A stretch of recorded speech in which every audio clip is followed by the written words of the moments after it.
ہر ایک کو شکایت ہے عبادت میں دل نہیں لگتا، روحانیت نہیں ملتی، خشوع و خضوع نہیں آتا، کیا کریں. نہ ظاہری پاکی ناپاکی کا علم ہوتا ہے اور انڈائریکٹ پتہ نہیں کیا کیا حساب کتاب چل رہا ہوتا ہے. اسی طرح کھانے پینے میں بعض لوگ کپڑوں کا بہت اہتمام کرتے ہیں پاکی ناپاکی میں، یہ ہوتے ہیں سمجھدار، بعض اس طرح کے سمجھدار. کھانے پینے میں آسرا نہیں کرتے، کہاں کا حلال کہاں کا حرام، جو صاحب کھلائے چٹ کیجیے. یہ کہاں سے آیا کھانا، اس کا دھیان نہیں رکھتے.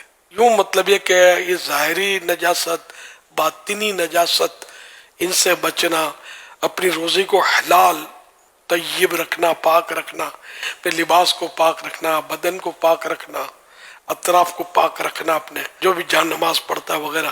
اب یہ صورتیں تو کم و بیش رہیں نہ رہیں آپ سب سمجھ سکتے ہیں. اب پھر آپ بولو کہ روحانیت بھی مجھے آنی چاہیے، میرا دل بھی لگے، میں جیسے نماز شروع کروں تو کہاں کے کہاں نکل جاؤں. میں آنکھیں بند کروں تو مدینے میں بیٹھا ہوں، خشوع اور خضوع سجدے میں جاؤں تو اللہ کے قرب کے حالات مقام کو پالوں، مجھے رقت اور سوز آتا رہے، جب بھی دعا کروں تو دڑ دڑ آنسو بہنے لگے. یہ سب حرک ہے. جو میں نے عرض کیا اس پر توجہ دینی ہے. صلو علی الحبیب صلی اللہ علیہ محمد.